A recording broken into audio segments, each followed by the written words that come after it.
City ইউনিভার্সিটির চতুর্থ সমাবর্তন অনুষ্ঠান কাকতালীয়ভাবে এই বিশ্ববিদ্যালয়ের তৃতীয় সমাবর্তন অনুষ্ঠানেও উপস্থিতির কারণে আমাকে সভাপতিত্ব করতে হয়েছিল।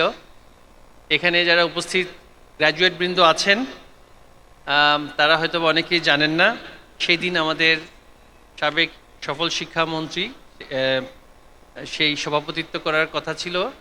তখন আমাদের মাঝে ছিলেন এই বিশ্ববিদ্যালয়ের প্রতিষ্ঠাতা আলহাজ মকবুল হোসেন। তিনি সেই সমাবর্তন অনুষ্ঠানে আমি তাকে একই মঞ্চে একসাথে আমরা সেই সমাবর্তন অনুষ্ঠান সমাপ্ত করেছিলাম সফলতার সাথে। আমি তাকে গভীর শ্রদ্ধার সাথে স্মরণ করছি আজকে আমার এই বক্তব্যের শুরুতেই। আমি গভীর শ্রদ্ধার সাথে স্মরণ করছি যিনি না হলে এই বাংলাদেশ হতো না, সর্বকালের সর্বশ্রেষ্ঠ বাঙালি, আমাদের স্বাধীনতার মহান স্থপতি জাতিপিতা বঙ্গবন্ধু শেখ মুজিবুর রহমানকে। স্মরণ করছি বঙ্গবন্ধুর পরিবারের শহীদ সদস্যবৃন্দদের, যাদেরকে আমরা ৭৫-এর ১৫ই আগস্ট হারিয়েছি। বঙ্গমাতা ফজিলাতুন্নেসা মুজিব সহ ছোট্ট শিশু শেখ রাসেল, তাদের সকলকে আমি গভীর শ্রদ্ধার সাথে স্মরণ করছি। স্মরণ করি বঙ্গবন্ধুর ৪ সহকর্মীবৃন্দ, যাদেরকে কারা অভ্যন্তরে ৭৫-এর ৩রা নভেম্বর হত্যা করা হয়েছিল, এই জাতীয় ৪ নেতাকে। আর গভীর শ্রদ্ধার সাথে স্মরণ করছি যারা আমাদের মুক্তিযুদ্ধে প্রাণ দিয়েছেন, সেই ৩০ লক্ষ শহীদ, যাদের রক্তের বিনিময়ে আমরা অর্জন করেছি এই বাংলাদেশ। স্মরণ করছি আমাদের ২ লক্ষ মা বোনদের, যাদেরকে নির্যাতন করা হয়েছে, ধর্ষণ করা হয়েছে এই আলবদর রাজাকার বাহিনী কর্তৃক, পাকিস্তানি হানাদার বাহিনী কর্তৃক, যাদের আত্মত্যাগের বিনিময়ে আমরা এই বাংলাদেশ পেয়েছি। আজকের এই সমাবর্তন অনুষ্ঠানের মাননীয় সমাবর্তন বক্তা গণপ্রজাতন্ত্রী বাংলাদেশ সরকারের মাননীয় প্রধানমন্ত্রীর অর্থ উপদেষ্টা ডক্টর মশিউর রহমান, বাণিজ্য মন্ত্রণালয়ের মাননীয় প্রতিমন্ত্রী এবং এই বিশ্ববিদ্যালয়ের প্রতিষ্ঠাতার সন্তান, যিনি একজন সফল রাজনীতিবিদও বটে, জনাব আহসানুল ইসলাম টিটু এমপি। উপস্থিত আছেন আমাদের বিশ্ববিদ্যালয় মঞ্জুরি কমিশনের ভারপ্রাপ্ত চেয়ারম্যান মহোদয় ডক্টর মোহাম্মদ আলমগীর হোসেন, এবং আমাদের মাননীয় ভাইস চেয়ারম্যান মহোদয়, বোর্ড অফ ট্রাস্টিজের সদস্যবৃন্দ, অন্যান্য বিশ্ববিদ্যালয় থেকে আগত উপাচার্য মহোদয়গণ, আমাদের এই বিশ্ববিদ্যালয়ের শিক্ষক মণ্ডলী এবং প্রিয় গ্র্যাজুয়েটবৃন্দ, সবাইকে এই চতুর্থ সমাবর্তনের এই আয়োজনে আমি অভিনন্দন এবং শুভেচ্ছা জানাচ্ছি। আজ আপনাদের সাথে এই অনুষ্ঠানে থাকতে পেরে আমি গর্ববোধ করছি। বিশ্ববিদ্যালয়ের সমাবর্তন অনুষ্ঠান শিক্ষার্থীদের জীবনে একটি অত্যন্ত গুরুত্বপূর্ণ দিন, কারণ শিক্ষা জীবন সম্পন্ন করে তারা অপেক্ষা করেন আনুষ্ঠানিকভাবে রাষ্ট্র কর্তৃক এই স্বীকৃতি প্রাপ্তির গুরুত্বপূর্ণ এই দিনটির জন্য। এই দিনে সমাবর্তন বক্তার বক্তব্য তারা শ্রবণ করেন। এই দিনটি তাদের সারা জীবনের জন্য একটি স্মরণীয় দিন হয়ে থাকে। আজকের এই দিনে আমি আমাদের প্রিয় গ্র্যাজুয়েট বৃন্দদের বলবো, তাদের অভিভাবকদের প্রতি কৃতজ্ঞতা প্রকাশ করার জন্য বিশেষভাবে। এই অভিভাবকবৃন্দ তাদের জীবনের সব কিছু নিজের সন্তানের জন্য দিয়েছেন, সন্তানের ভবিষ্যতের জন্য দিয়েছেন। আজকে তাদের প্রতি আপনারা বিশেষভাবে কৃতজ্ঞ থাকবেন। আর কৃতজ্ঞ থাকবেন শিক্ষক মণ্ডলীর প্রতি, যারা আপনাদেরকে পাঠদান করিয়েছেন, যারা ভবিষ্যতে কর্মসংস্থানের জন্য আপনাদেরকে প্রস্তুত করেছেন। প্রিয় গ্র্যাজুয়েট বৃন্দ এবং উপস্থিত সুধী মণ্ডলী, আমাদের মাননীয় প্রধানমন্ত্রী বঙ্গবন্ধুর সুযোগ্য কন্যা জননেত্রী শেখ হাসিনা আমাদেরকে নির্দেশ দিয়েছেন, আমাদের এই প্রজন্মকে প্রস্তুত করতে হবে এমনভাবে যে আমরা যেন একটি স্মার্ট প্রজন্ম পাই। সেই স্মার্ট প্রজন্ম দ্বারা আমরা একটা স্মার্ট বাংলাদেশ গড়ব, যেই বাংলাদেশে থাকবে না ক্ষুধা, দারিদ্রতা, যেই বাংলাদেশে থাকবে না সম্পদের ব্যাপক বৈষম্য, যেই বাংলাদেশে থাকবে না বেকারত্ব, যেই বাংলাদেশ সমৃদ্ধ হবে, সমৃদ্ধ থাকবে, জ্ঞান বিজ্ঞানের চর্চায় এগিয়ে যাবে, বঙ্গবন্ধুর যেই সোনার বাংলা, সেই বাংলাদেশে রূপান্তর করার জন্য এই প্রজন্মের উপরেই তিনি সবচেয়ে বেশি আস্থা রেখেছেন এবং আমাদের এই প্রজন্মকে কর্মমুখী করতে, কর্মসংস্থানের উপযোগী করতে তিনি বিশেষভাবে নির্দেশনা দিয়েছেন। আজকের বাংলাদেশের এই যে বেসরকারি বিশ্ববিদ্যালয় খাত এবং এই বিশ্ববিদ্যালয় সমূহে সরকারি বিশ্ববিদ্যালয়ের যেই সকল শিক্ষা ছাত্র সংখ্যা তার চাইতে কোনো অংশেই এখন ব্যাপকভাবে তারতম্য নেই। সরকারি বিশ্ববিদ্যালয়ের সর্বশেষ পরিসংখ্যান অনুসারে আমরা দেখেছি প্রায় 4.5 লক্ষ শিক্ষার্থী সরকারি পাবলিক বিশ্ববিদ্যালয়সমূহে অধ্যয়ন করছেন, আর বেসরকারি বিশ্ববিদ্যালয়ের যে পরিসংখ্যান আমরা পেয়েছি প্রায় 3,80,000 শিক্ষার্থী এই বিশ্ববিদ্যালয়সমূহে পড়াশোনা করছেন। অচিরেই এটি প্রায় সমান সমান হওয়ার সম্ভাবনা আছে। এই খাতটি সৃষ্টি করে দিয়েছেন বঙ্গবন্ধুর সুযোগ্য কন্যা মাননীয় প্রধানমন্ত্রী জননেত্রী শেখ হাসিনা, যাতে করে আমাদের সন্তানরা যারা পাবলিক বিশ্ববিদ্যালয়ে হোক বা প্রাইভেট বিশ্ববিদ্যালয়ে হোক, তারা জ্ঞান অর্জনের জন্য উচ্চশিক্ষা নেয়ার সুযোগ যাতে কোনোভাবেই সেখান থেকে বঞ্চিত না হয় এবং নিজেদেরকে তারা দক্ষ করে গড়ে তোলে এবং কর্মসংস্থান উপযোগী করে গড়ে তোলে।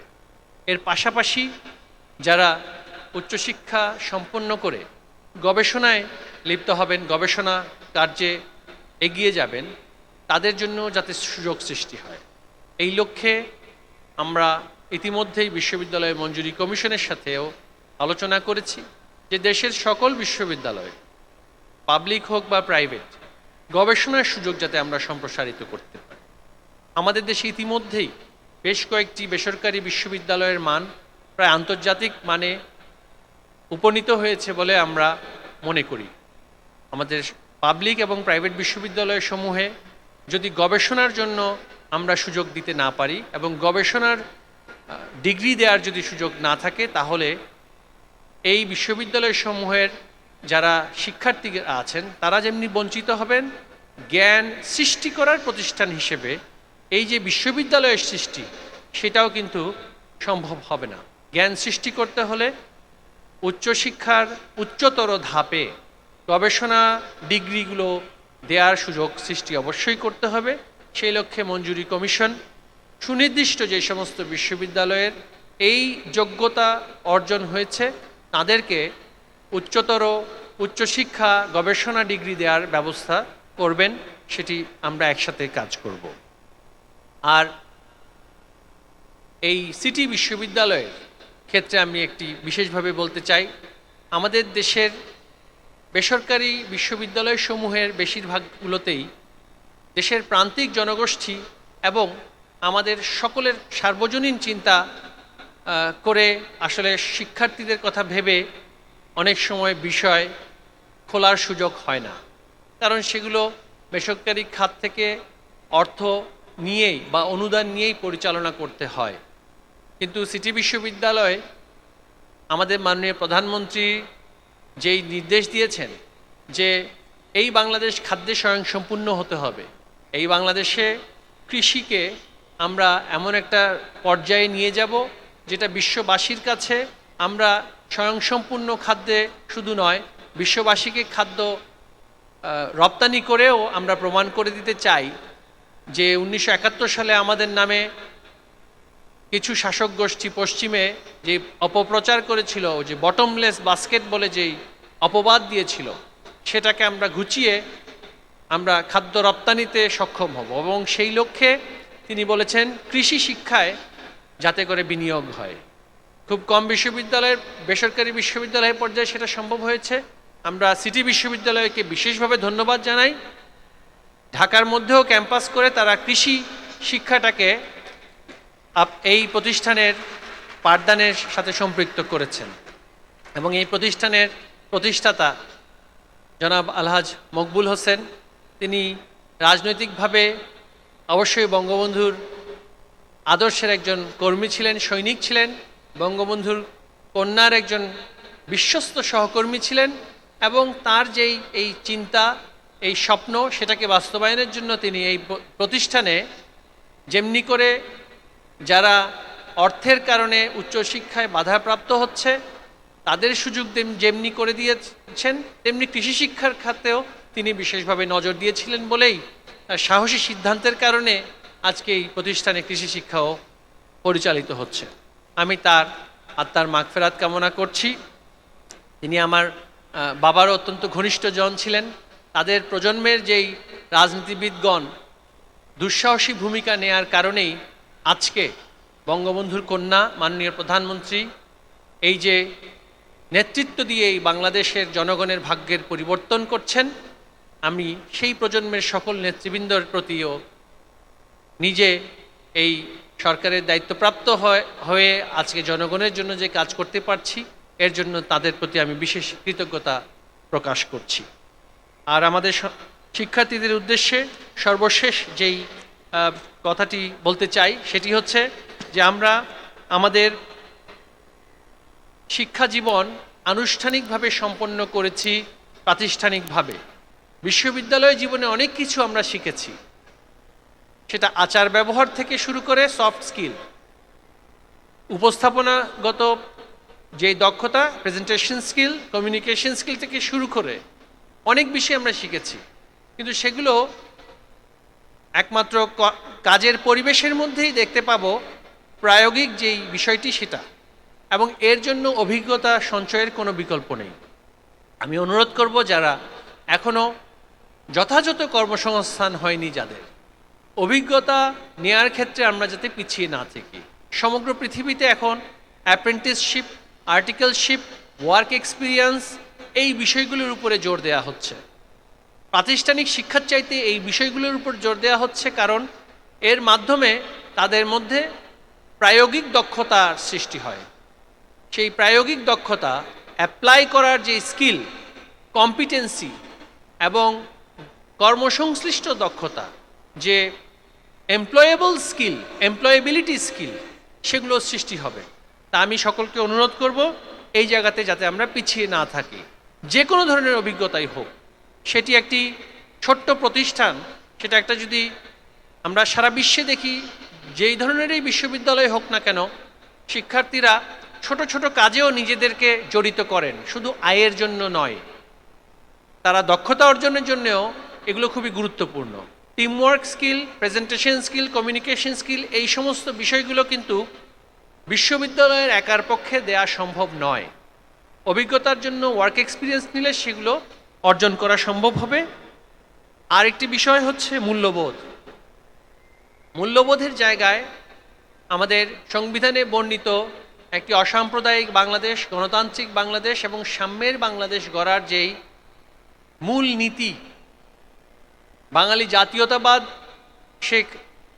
বাঙালি জাতীয়তাবাদের ভিত্তিতে একটি সাম্যের সমাজ গঠনের যে মূলনীতি, সেই মূল্যবোধের জায়গায় আমরা যাতে করে কোনোভাবেই আপোষ না করি। নারী পুরুষের যে সমতার কথা সংবিধানে বলা আছে, সেটাতে যদি আমি নিজেকে প্রস্তুত করতে না পারি, কর্মক্ষেত্রে গিয়ে আমি অনেক সমস্যার সম্মুখীন হব। আমরা সবাইকে সাথে নিয়ে এগোবো, এই মূল্যবোধের জায়গায় আমাদের একটি শক্তিশালী ভূমিকা থাকতে হবে। এবং আরেকটি গুরুত্বপূর্ণ মূল্যবোধ হচ্ছে পেশাদারিত্ব। আমি যেই কর্মে নিয়োজিত থাকব, আমার যে এমপ্লয়ার, আমার যে প্রতিষ্ঠান, সেটা আমার নিজের প্রতিষ্ঠান হতে পারে, সেটা অন্যের প্রতিষ্ঠানে আমি কর্মরত থাকতে পারি। পেশাদারিত্বের জায়গায় প্রতিষ্ঠানের উন্নয়ন, এর সাথে আমি যেন আমার নিজের উন্নয়নটাকে দেখি। শুধু নিজের ব্যক্তির উন্নয়নের মাধ্যমে কিন্তু কোনো ধরনের উন্নয়ন টেকসই হবে না।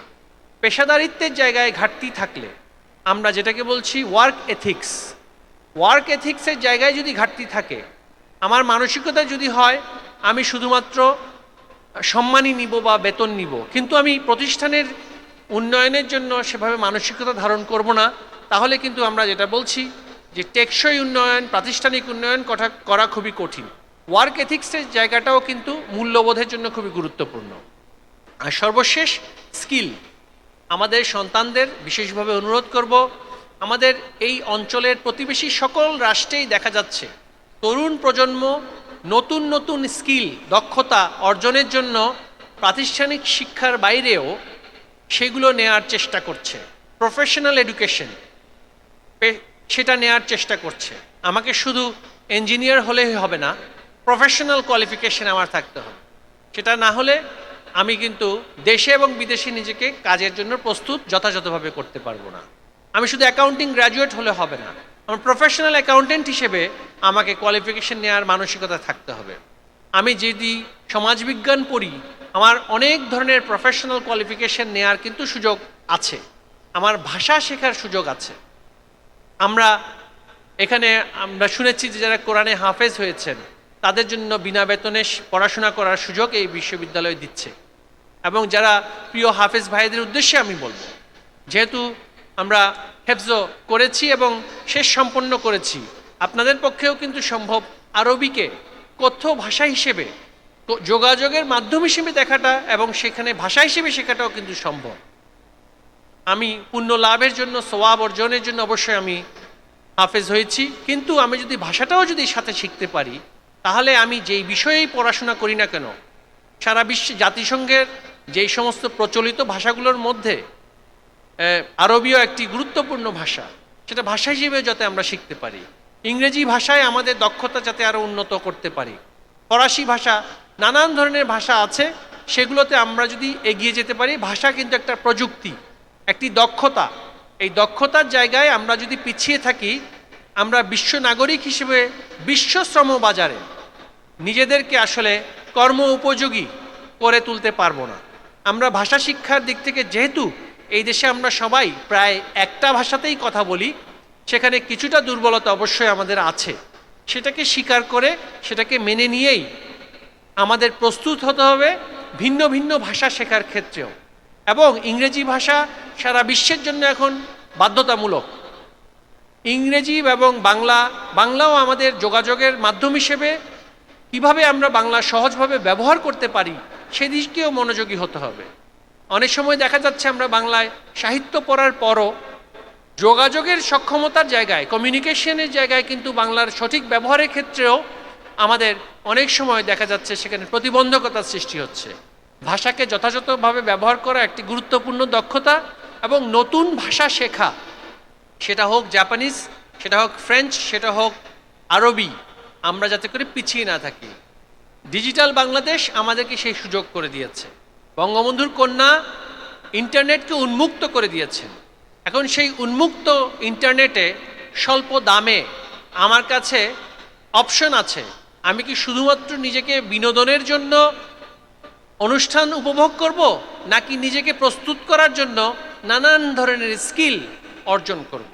কারণ আমরা যদি সামাজিক যোগাযোগ মাধ্যমেই সময় বেশি সেখানে নষ্ট করি, বা এখন দেখা যাচ্ছে আরেকটি চ্যালেঞ্জ যে গেমিং, আমি কি শুধু গেমিংয়ের নানান ধরনের খেলা, ইন্টারনেটে যে গেমস আছে সেই গেমসের ব্যবহারকারী হব, নাকি সেটা সৃষ্টি করার যোগ্যতা দক্ষতা অর্জন করব? যিনি ব্যবহার করি তিনি কিন্তু গেম থেকে কোনো আয় করেন না, আর যিনি সেটাকে সৃষ্টি করেন, সেটা প্রোগ্রামিংটা যিনি করেন, তিনি অনেক টাকা আয় করেন। তা আমাকে কি, আমি কনজিউমার হব নাকি প্রডিউসার হব, সেই সিদ্ধান্ত নিতে হবে। তাই বলবো, ডিজিটাল বাংলাদেশের যেই অবকাঠামো আমাদের জন্য মাননীয় প্রধানমন্ত্রী সৃষ্টি করে দিয়েছেন, বঙ্গবন্ধুর দৌহিত্র মাননীয় প্রধানমন্ত্রীর তথ্য প্রযুক্তি উপদেষ্টা জনাব সজীব ওয়াজেদ জয় আমাদেরকে যে নির্দেশনা দিয়েছেন, শুধু ইউজার হলে হবে না, ইনোভেটর হতে হবে। এবং ইনোভেশনের জন্য ইন্টারনেট আমাদেরকে সেই সুযোগটা করে দিয়েছে দক্ষতা নেওয়ার জন্য। প্রোগ্রামিং ল্যাঙ্গুয়েজ এখন যে কোনো ভাষার যে কোনো ডিসিপ্লিনের শিক্ষার্থী শিখতে পারে। প্রোগ্রামিং ল্যাঙ্গুয়েজ এখন সনাতন পদ্ধতিতে শেখানো এখন আর সেভাবে হয় না। অনেক প্রোগ্রাম আছে ইন্টারনেটে, অনেক কোর্স আছে, স্কিল কোর্স আছে, সেগুলো করে ফ্রিল্যান্সিং করে আমাদের দেশের প্রত্যন্ত অঞ্চলেও অনেক শিক্ষার্থী বিশ্ববিদ্যালয়ে পাশ করে এখন অনেক বেশি আয় করছেন। বিশ্ববিদ্যালয় শিক্ষার জন্যে নয়, ফ্রিল্যান্সিংয়ের সাথে সম্পর্কিত দক্ষতাগুলো মাধ্যমে নিজের কর্ম এবং মেধার সার্ভিস বিদেশে রপ্তানি করার মাধ্যমে আয় করছেন। সুতরাং সনদের প্রক্রিয়া শেষ, লাইফ লং লার্নিংয়ের প্রক্রিয়া যাতে এখন থেকে শুরু হয় সেই বিশেষ অনুরোধ আমাদের প্রিয় গ্র্যাজুয়েটদের প্রতি রেখে আমি আমার বক্তব্য এখানে শেষ করছি। সবাইকে ধন্যবাদ। জয় বাংলা, জয় বঙ্গবন্ধু, বাংলাদেশ চিরজীবী হোক।